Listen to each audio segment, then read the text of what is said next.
চট্টগ্রামে জঙ্গল সলিমপুরের র্যাব ও পুলিশের নবনির্মিত ক্যাম্পে সশস্ত্র হামলা চালিয়েছে ইয়াসিন গ্রুপের সন্ত্রাসীরা। রোববার রাত ১টার দিকে আকস্মিক এ হামলা চালায় তারা।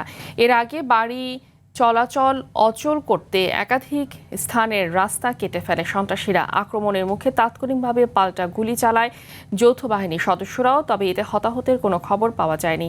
চট্টগ্রাম থেকে সাইফুল মাহমুদের পাঠানো তথ্যচিত্রে আরও জানাচ্ছেন সুলাইমান কবির। দুর্ধর্ষ অপরাধীদের আস্তানা হিসেবে পরিচিত চট্টগ্রামের জঙ্গল সলিমপুরকে প্রথমবারের মতো গত ৯ মার্চ নিয়ন্ত্রণে নেয় যৌথ বাহিনী।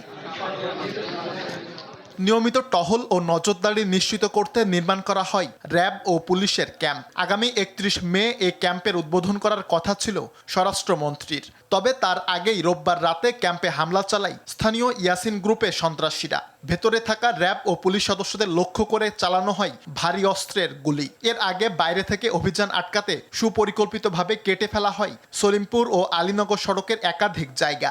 এই সন্ত্রাসী গ্রুপটা যাচ্ছে যে সারা বাংলাদেশের কাছে এই মেসেজটা দিচ্ছে, জঙ্গল সলিমপুরের সাধারণ মানুষগুলো খারাপ মানুষ। ওরা আসলে এখানে ওদের স্বার্থটা দেখে, এখানে জনগণের স্বার্থই দেখে না। ওরা ছাদাবাজি করবে, টেন্ডারবাজি করবে। এখানে হামলায় একটি ক্যাম্প পুরোপুরি গুড়িয়ে দেয় সন্ত্রাসীরা। দুপক্ষের পাল্টা গোলাগুলি চলতে থাকে রাত ৩টা পর্যন্ত। পরে র্যাবের প্রতিরোধের মুখে পিছু হটতে বাধ্য হয় সন্ত্রাসীরা। যাদেরকে অভিযান করে এখান থেকে তাড়ানো হয়েছিল, তারা আবার সংঘবদ্ধভাবে প্রায় ২-৩০০ লোক সশস্ত্রভাবে রামদা, দেশীয় অস্ত্র এবং AK-47 রাইফেল এই ধরনের অস্ত্র নিয়ে তারা এই ক্যাম্পের উপরে হামলা করে।